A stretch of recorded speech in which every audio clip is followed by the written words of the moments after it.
A mistake worth making. The glass doors of Celesta swung open, and Jake Morrison stepped inside, immediately feeling like he'd walked onto the wrong movie set.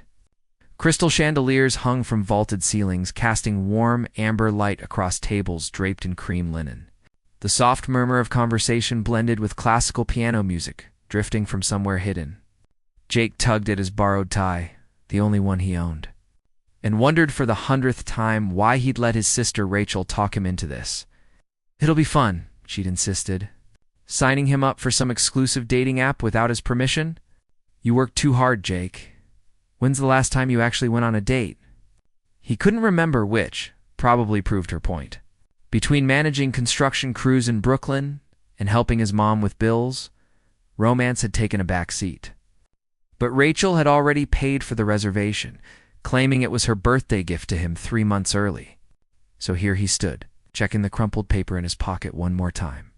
Table 12, the woman by the window. Jake navigated past couples leaning close over candlelight, past waiters gliding by with silver trays, until he spotted it.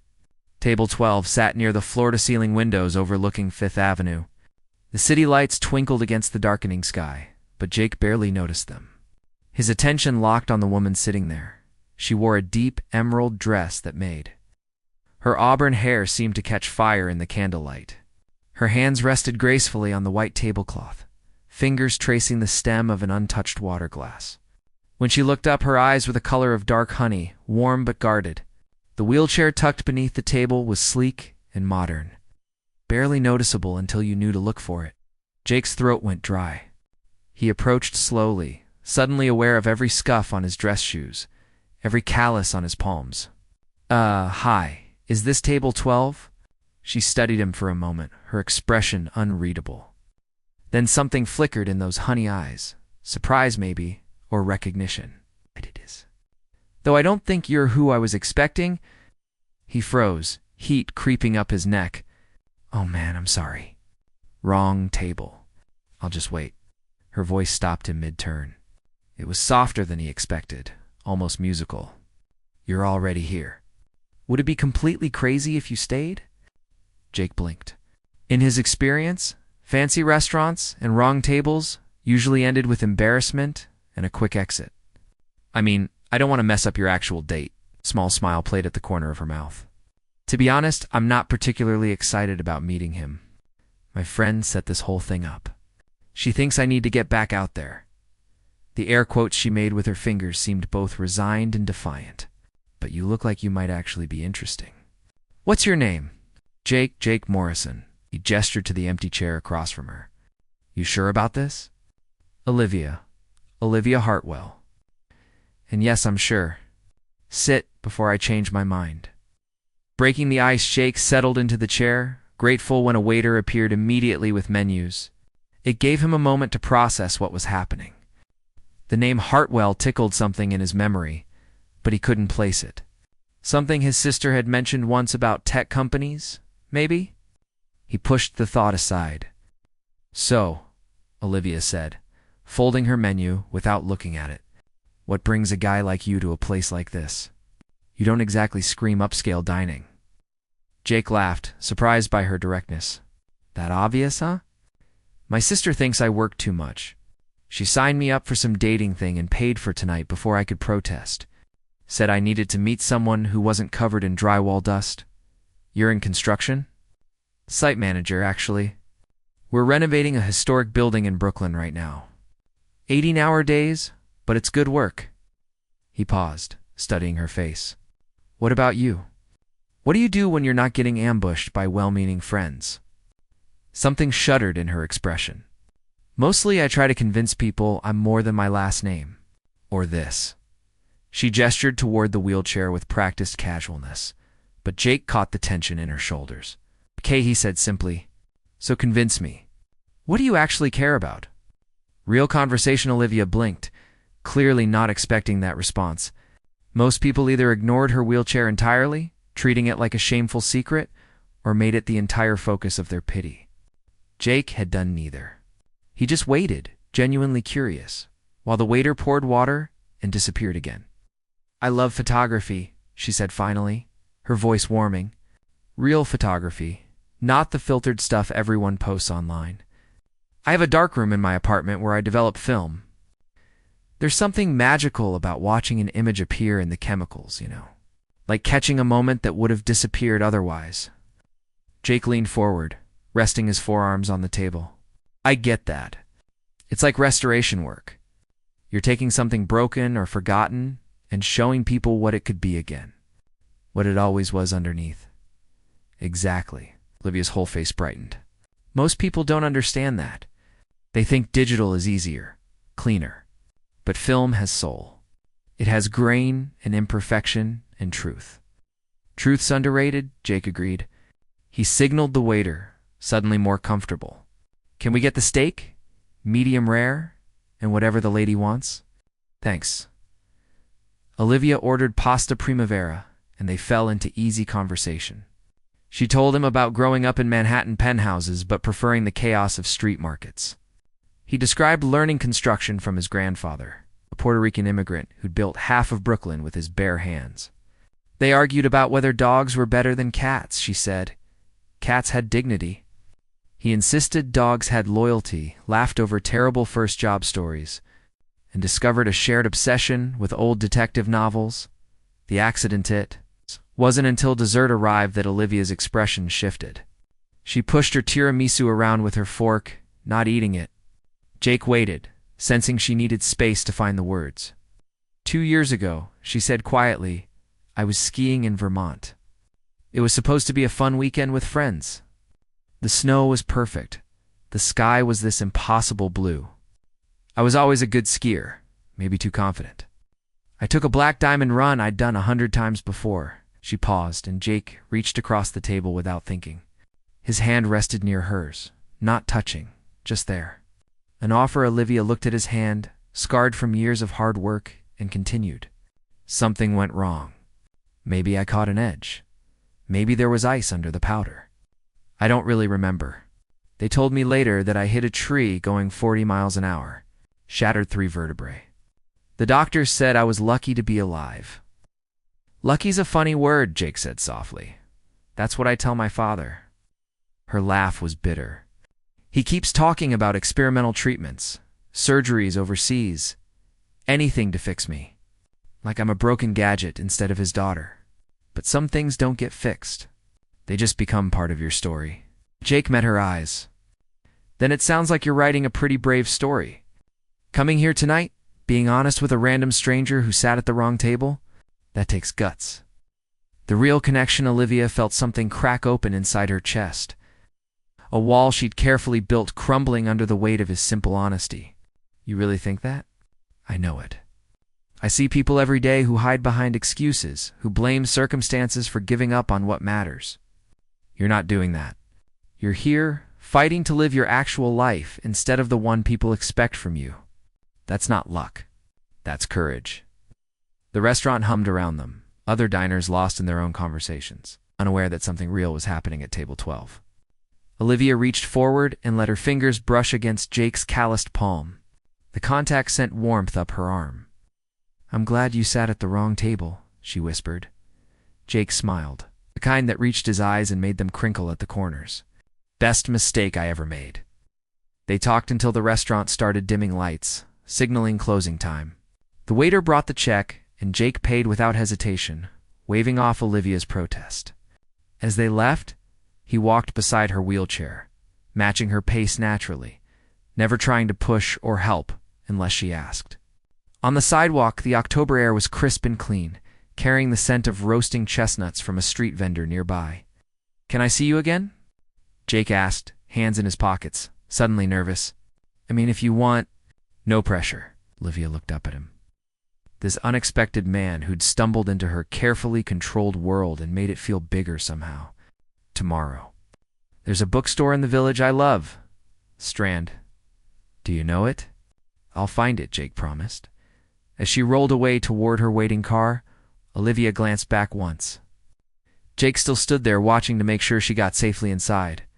He raised his hand in a small wave, and for the first time in 2 years, Olivia Hartwell let herself believe that maybe, just maybe, the best parts of her life were still waiting to be written.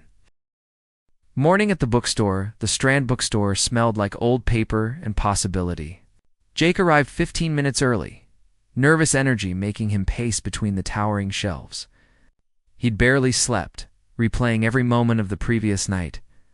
The way Olivia's laugh sounded like wind chimes.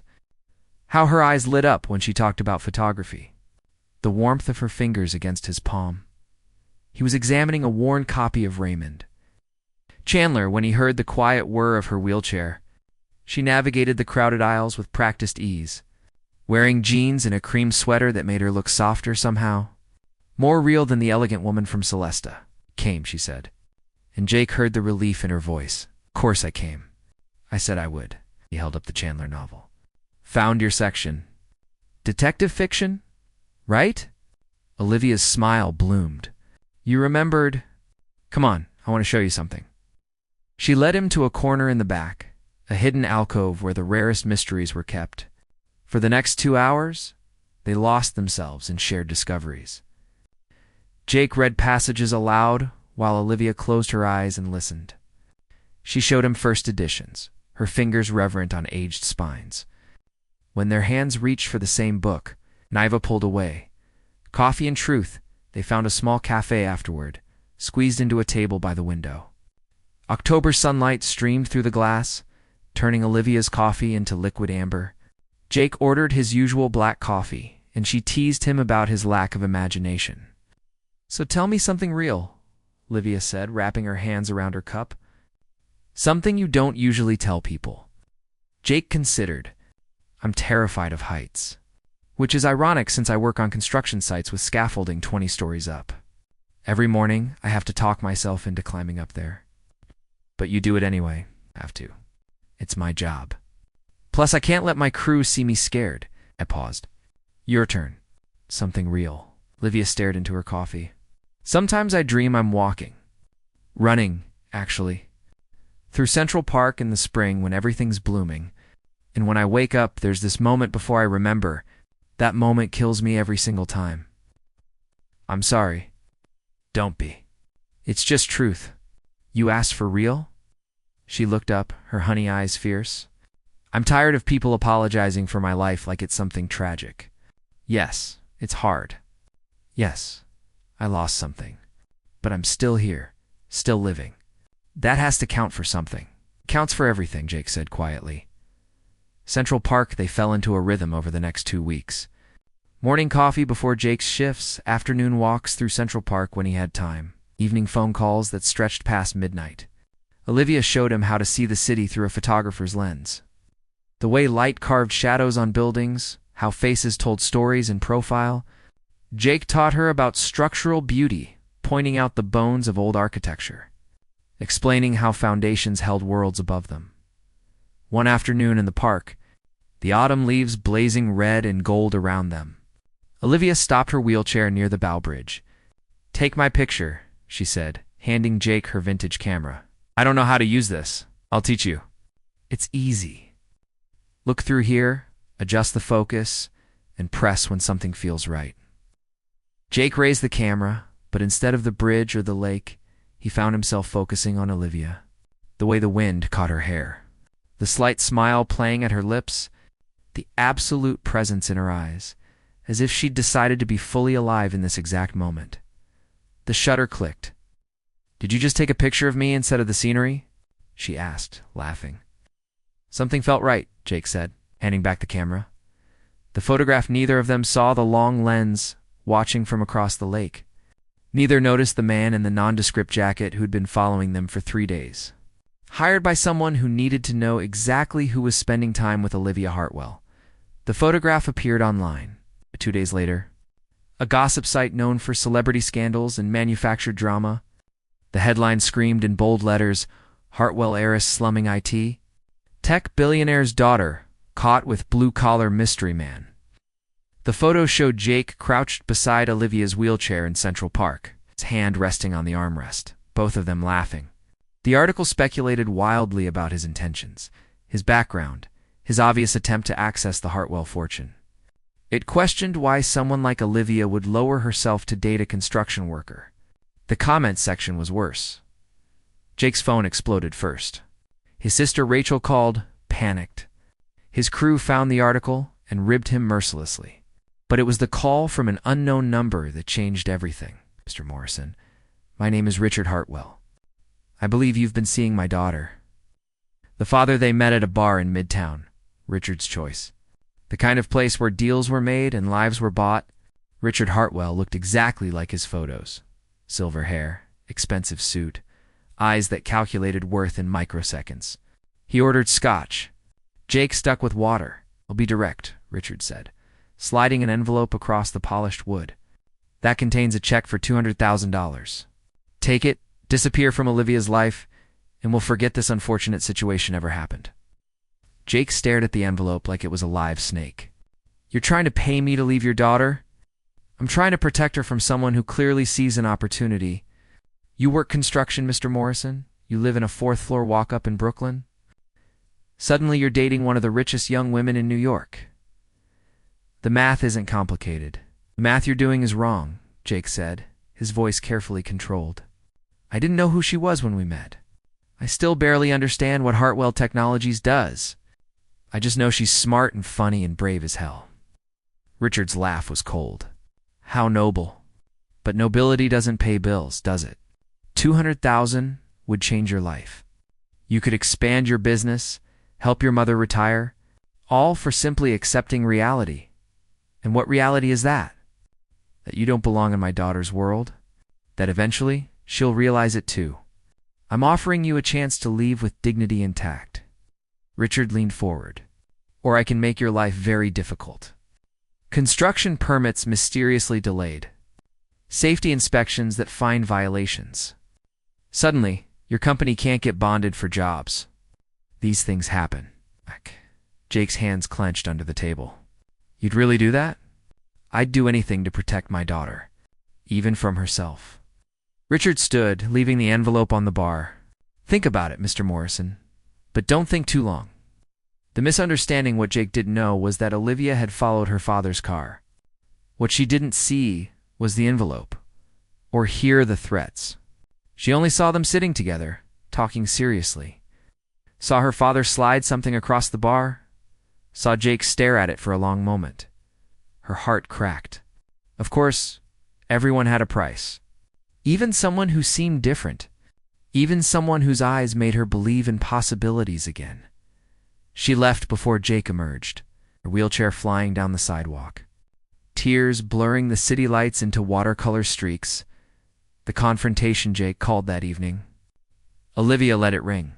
He called again an hour later. She turned off her phone. The next morning he showed up at her building. The doorman, instructed by Richard, turned him away. Jake left a note. Olivia threw it away unread, the paper burning in her hands like evidence of her own stupidity. 3 days passed. The silence stretched between them like broken glass. Jake worked 18-hour days, pouring his confusion and hurt into concrete and steel. Olivia locked herself in her dark room, developing the photos from Central Park. When Jake's face appeared in the chemical bath, smiling at her with such open honesty, she broke down completely. Her father found her there, surrounded by hanging photographs. Tears streaming down her face. Told you, Richard said, not unkindly. Men like him always have an angle. You're better off? Better off alone? Olivia's voice was raw. Better off never trusting anyone. Better off living in this gilded prison you've built? Better off safe. I don't want safe. The words exploded from her. I want real. I want someone who sees me, not my bank account or my wheelchair or my last name. And I thought I found that. I actually thought. She couldn't finish. Richard sighed, pulling a chair close. Sweetheart, listen. I met with him. I offered him money to disappear, and he didn't immediately refuse. He sat there, thinking about it. You what? Olivia's head snapped up. You tried to buy him off? I was protecting you. You were testing him. And one understanding crashed over her like a wave. Oh God, I saw you together. I thought he was accepting, but he was just shocked, wasn't he? He was trying to process that you'd even make that offer. Richard's silence was confirmation enough. The warning that night, Jake's business phone rang. It was the city inspector. 3 of his active construction sites had been flagged for permit irregularities. His bonding company had received anonymous complaints. 2 clients had suddenly canceled contracts, citing concerns about his reliability. Jake understood immediately. This was Richard Hartwell's power, the ability to unmake lives with a phone call. He sat in his apartment, staring at the number Olivia had given him weeks ago. He could call her, explain everything, fight for what they had. But what then? Her father would destroy his business, ruin his crew's livelihoods, make it impossible for him to work in the city. And Olivia would blame herself, would carry that guilt forever, or he could disappear. Let her think he'd chosen money or gotten scared or simply lost interest. Let her hate him instead of watching her father systematically destroy everything Jake had built. The letter Jake pulled out paper and began to write. The words came hard, each sentence a small death. Olivia, I need to step back. This thing between us is complicated in ways I didn't anticipate. You deserve someone who can give you the life you're used to. Someone who fits into your world. That's not me. I'm sorry. Take care of yourself, Jake. He read it 3 times, hating every word, knowing each one was a lie wrapped around a terrible truth. Then he sealed the envelope and dropped it in her mailbox before he could change his mind. The next morning, Olivia found the letter. She read it once, her hands shaking. Then she read it again, searching for hidden meaning, for the real Jake hiding beneath these cold words. But there was nothing. Just a goodbye, dressed up as kindness. She'd been right all along. Everyone left eventually. The wheelchair was just the convenient excuse. The storm 3 days later, thunder rolled across Manhattan like a warning. The sky opened up, releasing sheets of rain that turned streets into rivers. Weather alerts flashed across phones. Severe thunderstorm warning. Flash flood watch. Stay indoors. Olivia stood at her apartment window, watching water stream down the glass. Somewhere across the city, Jake was probably working late, ignoring the weather like he ignored his fear of heights. Going through motions, pretending his heart wasn't broken, just like she was. Lightning split the sky. In its brief illumination, Olivia made a decision. She was tired of safe, tired of protected, tired of letting fear or fathers or fate decide who she got to love. She grabbed her phone and coat. The doorman protested as she rolled past. Miss Hartwell, the weather? I know, she said, and kept going. The rain hit her immediately, cold and shocking. Her wheelchair's motor whined against the water pooling on sidewalks. Olivia didn't care. She knew where Jake would be.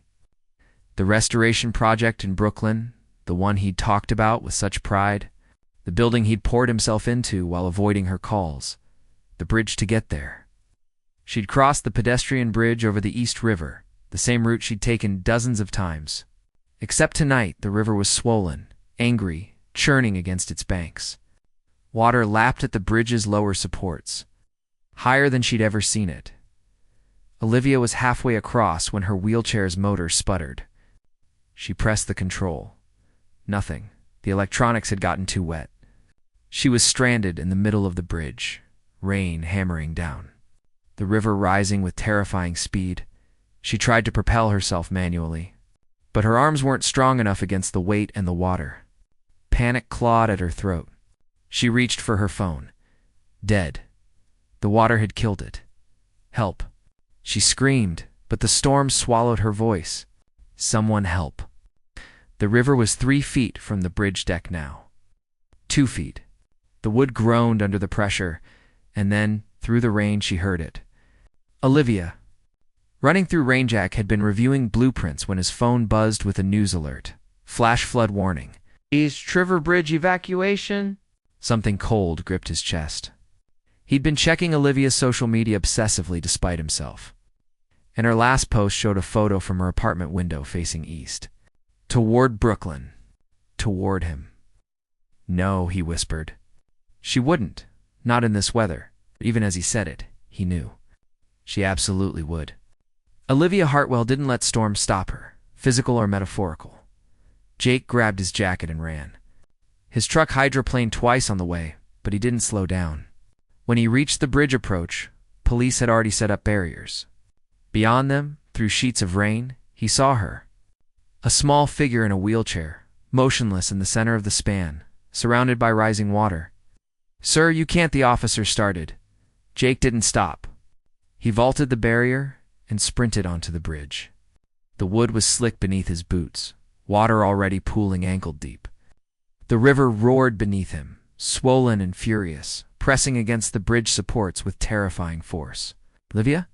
He screamed again. She turned. Even through the rain, he could see her face, the fear, the relief, the anger, all mixed together. "Jake, what are you doing here?" "Saving you, apparently." He reached her, breathing hard. "What were you thinking?" "I was thinking I deserved answers." She shouted over the storm. "Real ones. Not whatever sanitized goodbye you wrote in that letter." The bridge shuddered. A support beam cracked audibly. They had maybe minutes before the whole structure went into the river. "Truth in the flood, we need to move," Jake said, gripping the wheelchair handles. "Not until you tell me the truth." Olivia's hands locked on the wheels, immovable. "Did my father pay you? Threaten you? What happened? Olivia, please tell me." The water reached the bridge deck, swirling around the wheelchair's wheels. Jake knew they were out of time. He crouched in front of her, taking her face in his hands, forcing her to meet his eyes. "Your father threatened to destroy my business. Every permit, every contract, every job. He has that power, and we both know he'd use it. I didn't take his money. I'd never take his money. But I couldn't watch him ruin the lives of my crew, guys with families who depend on these jobs." Ice. His voice cracked. "I thought if I walked away, if I let you believe I didn't care, at least you'd be safe from the fallout. At least you wouldn't blame yourself." Right? Tears mixed with rain on Olivia's cheeks. "You idiot. You noble, self-sacrificing idiot.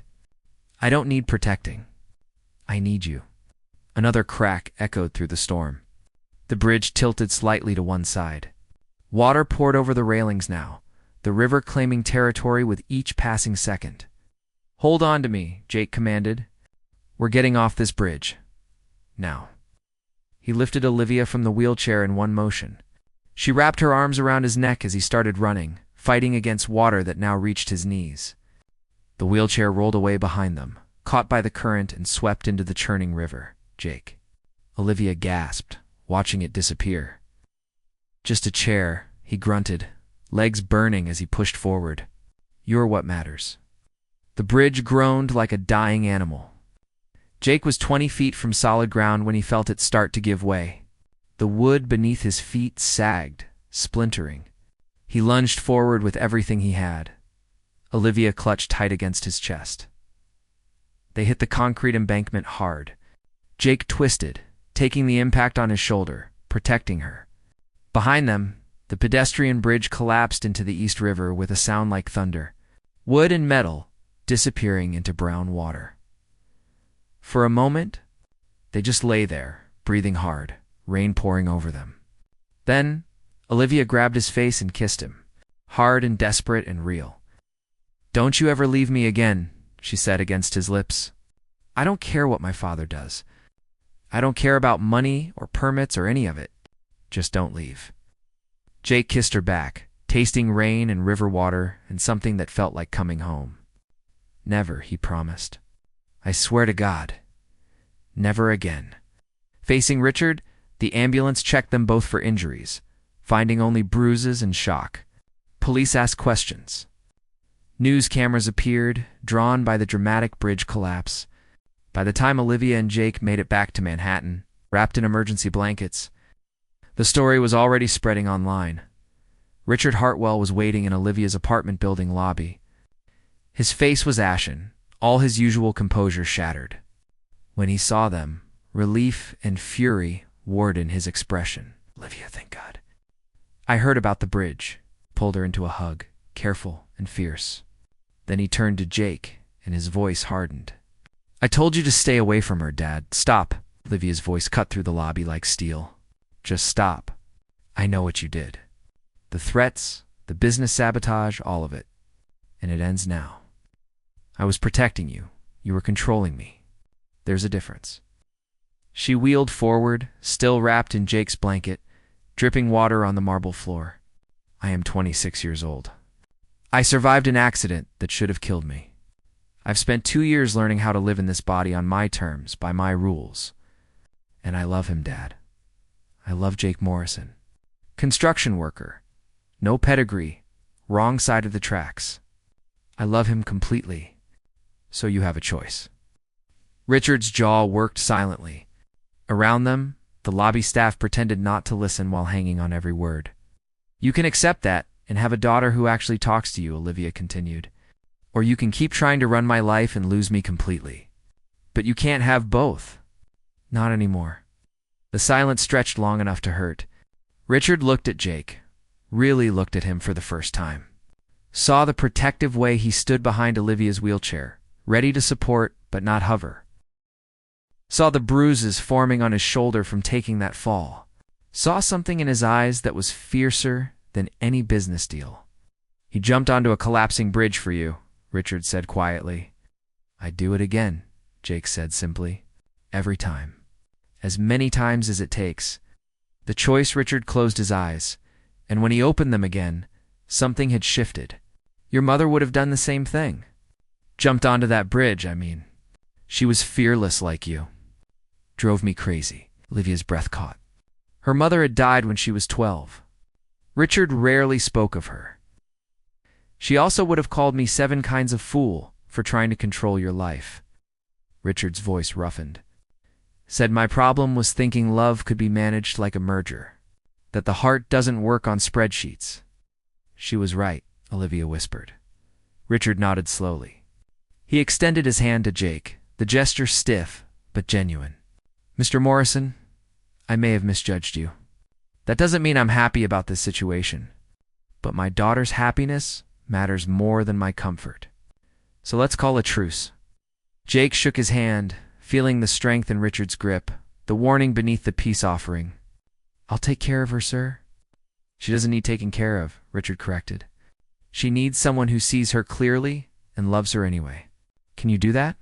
Jake looked at Olivia, her wet hair plastered to her face. Emergency blanket making her look ridiculous, eyes blazing with life and determination. Yes, I already do. 6 months later, the construction site hummed with controlled chaos. Jake walked the scaffolding without thinking, his old fear of heights finally conquered. The Brooklyn restoration project was nearly complete. And despite Richard's initial interference, new contracts had followed. Word spread fast in the construction world. Morrison's crew did honest work. Finished on time and refused to cut corners. Olivia's gallery showing opened that evening in Chelsea. Her photographs lined white walls, black and white images of New York hidden corners. Honest moments captured in silver and light. The centerpiece was a self-portrait taken in her darkroom. Her face half in shadow, wheelchair visible. Expression fierce and unafraid. Jake arrived straight from the site. Cleaned up, but still wearing his work boots. Olivia laughed when she saw him, rolling over to kiss him in front of collectors and critics, and her father, who was actually smiling. You're late, she teased. Had to finish something. Come outside for a minute. She followed him to the gallery entrance where his truck was parked. In the bed sat a wooden ramp he'd built, custom fitted for her wheelchair, with carved details along the sides. Photographs, he'd burned them into the wood himself. Her art, permanent and honored. For adventures, Jake said. Figured we could use something that makes getting around easier. I know your chair is motorized now, but... Olivia traced the carved images, eyes shining. It's perfect. You're perfect. I'm really not. I'm scared half the time. Still don't know which fork to use at fancy dinners. I probably never will fit completely into your world. Good, Olivia said, pulling him down for a kiss. Because I don't want to fit either. I just want us... Inside the gallery, Richard watched through the window.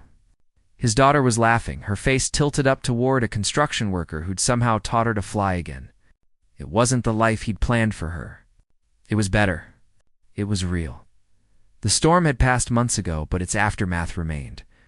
A collapsed bridge, a rebuilt business, a relationship forged in rain and truth. Sometimes the best things in life came from the wrong table, the mistaken path. The moment when everything fell apart, so something stronger could be built. Jake and Olivia stayed outside for a long time, talking about their next adventure, planning trips and dreams. Above them, the New York sky darkened to indigo, stars fighting through the city lights. They'd have challenges ahead, more storms to weather, more people who wouldn't understand, but they'd face them together. Not despite the wheelchair, or the class difference, or the complicated father, but because love, real love, wasn't about perfect circumstances. It was about choosing each other, again and again. Even when the world said it didn't make sense, especially then. In the truck bed, the carved ramp caught the streetlight. Photographs burned into wood, permanent as promises, and somewhere in the gallery behind them, white walls displayed other images, bridges and rivers, storms and survivors. Moments of grace, captured in silver. The story of two people who met by accident and chose each other on purpose every single day.